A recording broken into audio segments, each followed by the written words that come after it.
Hello and welcome to another video on this channel. Today we're going to focus on retouching and things you can do to make this task easier for you. So let's use this theme here as an example. So I have this jetty leading into the background where we have those beautiful little houses and then also two little jetties leading in from the side. So I wanted to photograph this scene now with the sun rising behind me.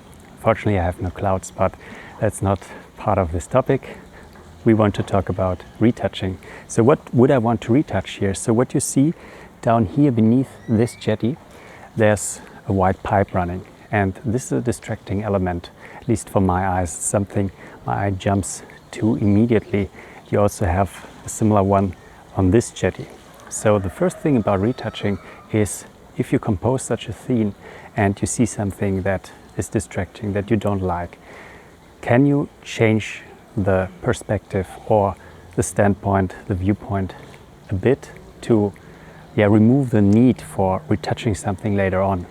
For example, I show you now an example, photos I took before the sun was up.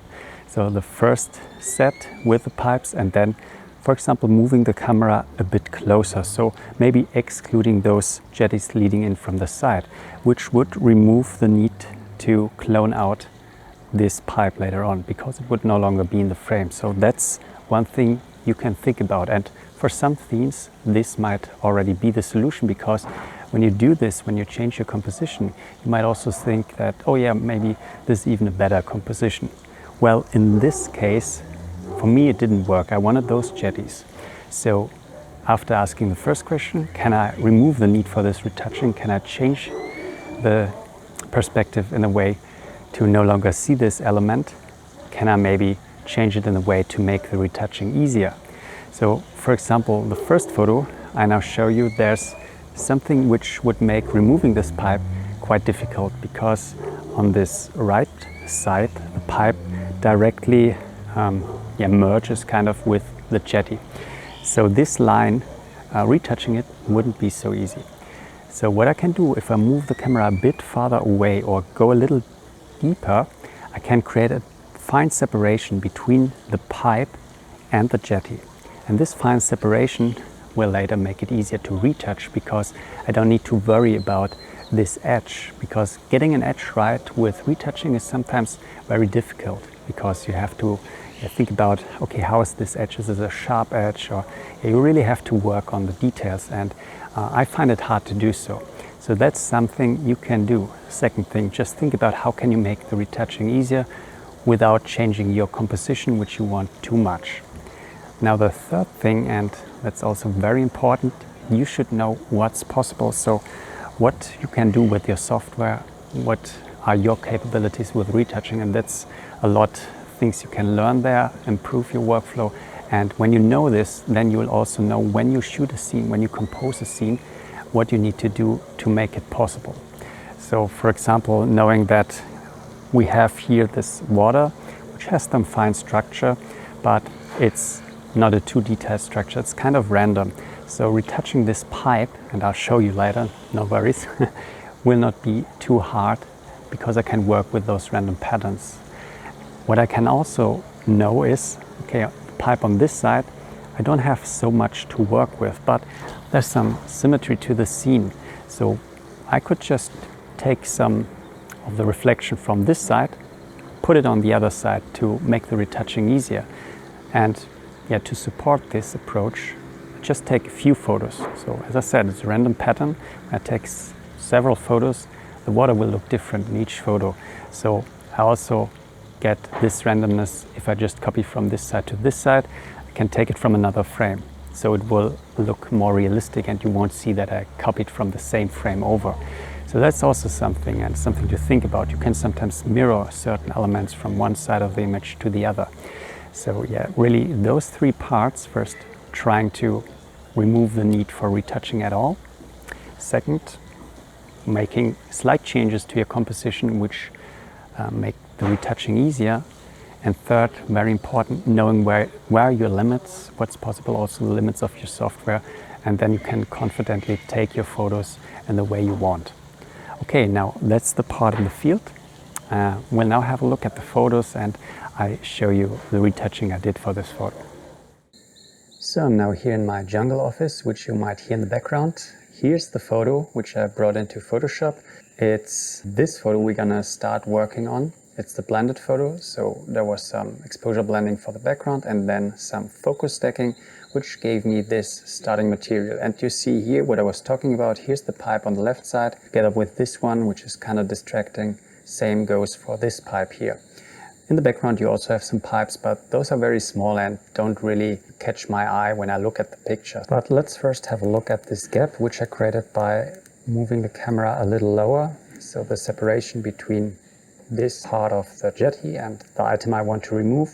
As I said, I like to create a bit of separation between the elements I want to retouch or clone out and the elements I want to leave in the scene. That's why I wanted to make sure to have a little gap here. But as we look at this edge here, you see that's a very fine line, which I now see when I can really zoom in. Sometimes on the little camera display it's a bit hard. So I don't think I would have needed this at all. And also what we can really do here is make a hard selection and then do the retouching. In my opinion, it's still a good idea to create some separation between elements you want to clone out and the elements you want to leave in, as I said. But for this scene, in the end, I'll not make use of this separation. I can just really create a straight line, a selection, and do the retouching. Now let's do the actual retouching, and I want to use this mirror layer. So let's just mirror it. Control T brings up the transform tool, right click, flip horizontal. And what I can do now, first reduce the opacity a bit and move it a bit so that it aligns better with the jetty. So let's just move it over here. It doesn't have to be 100%. I just want to make sure that what I have down here in this corner is all water, which I can use to fill in this gap. Press enter and I go back to 100%. Now I hide this layer again, and what I'll do now, I grab this polygonal lasso tool and create this hard selection I was talking about. So as I said, this is really a very straight line, a hard edge, and I can simply make a selection like this right into the corner. Then I go down here to this area, move over, and then I close the selection. Now that I have it, I just select the mirror layer, press here on the mask tool, and yeah, voila, I already have a quick retouching. And let's zoom out a bit and see if this is convincing or if I just have to move it. So I will click here on this little icon between the mask and the layer, which allows me to move the layer independent of the mask. So I want to have this mask now stay in place, and now I can just look how I want to position this reflection. And I think I can go with something like this, because here's the house, here's the reflection starting, and then it's continuing here. Here, push it up a bit. I think something like this is convincing enough. And you'll also notice, if you deactivate this layer again, the jetty is here, set on this stilt, and I'll just move the same one we have here. So moving it over doesn't bother. Nobody will notice. What I can do to break up the symmetry here, because here you have some markers which somebody looking closely might notice. So see, oh, that's the same one. So I just create a layer, grab the stamp tool and create some randomness here. So just sampling from some areas and just changing the pattern here, so it will not look exactly like on the other side. And also here I might want to refine the mask. So I'll just grab the polygonal lasso tool again and make this draw a proper line, which includes this bright part here, just like that. Also here, and then I can just hit Control backspace or Control delete to fill it in. Another thing I want to do, I want to feather the mask just a touch, because now it's a very hard line here. So I go to, with the mask selected, select the mask, and down here I give it a feather of maybe 1.5 pixels, change the view to on layers. We can see what happens. So if I make the feather very big, you see this doesn't work, but a very fine feather of around a pixel or a bit more should do the job here. So I press OK, and I think that's it for the left side here. So here the before and the after. I think it's not too bad. And also, because of the randomness of those patterns, this reflection has nothing to do with the reflection on this side. So let's flatten this down now. It's already half the work. Now we have to move in closely at this side. And here I have a lot more to work with, but what I can also do, I can use the help of this mirror layer. So I can put the opacity to 50% and then move it up a bit.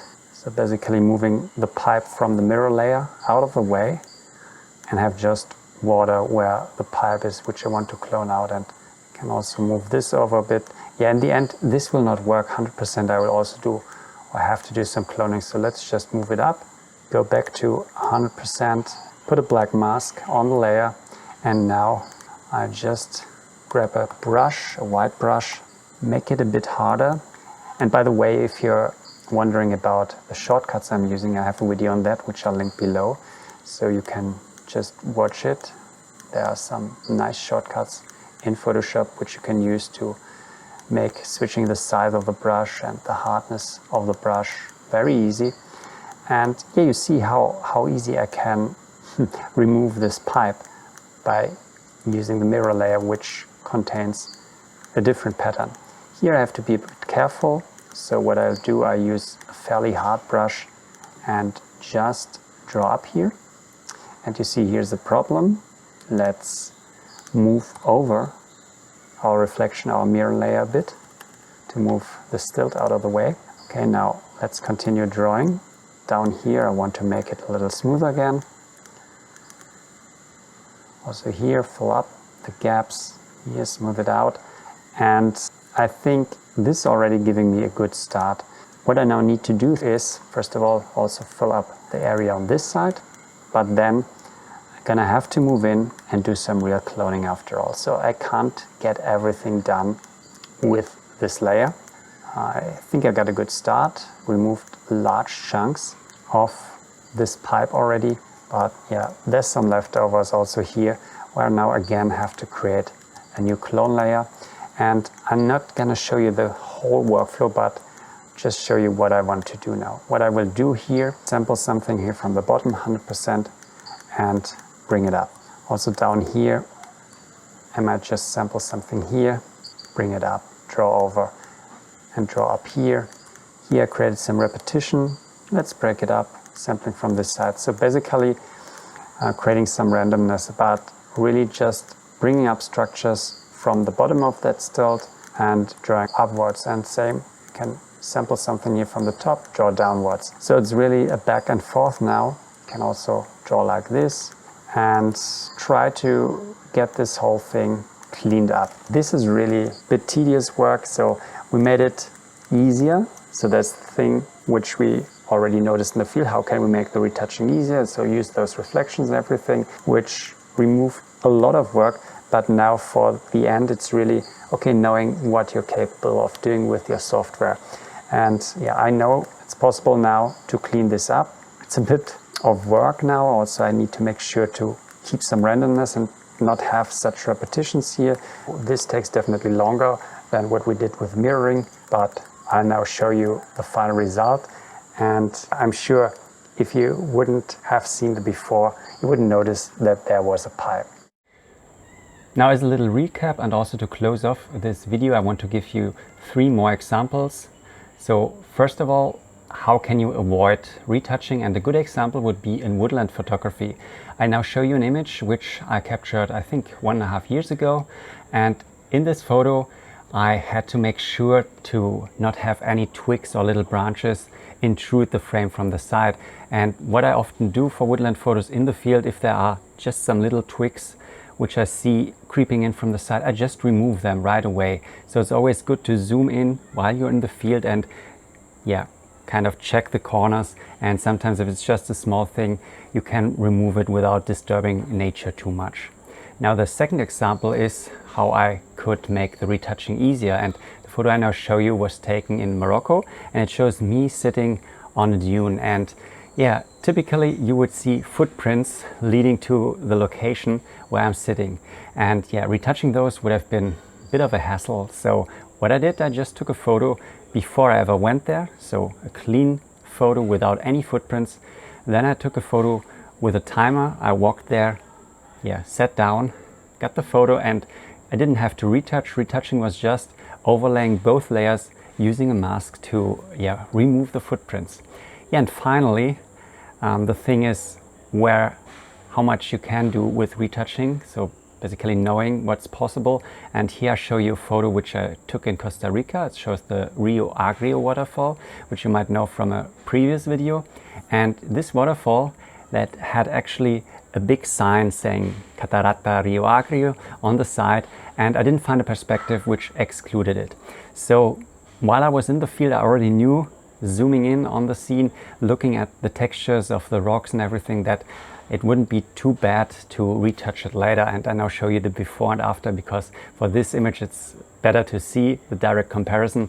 And yeah, you see how I removed this sign, and it was good to know that it's possible, because otherwise I would have had to find a perspective closer to the waterfall and I would have lost some other elements which I wanted in the frame. So yeah, that's it for the video. I hope you found it interesting. Let me know in the comments. Also leave a like, and yeah, stay tuned for the next videos. Bye.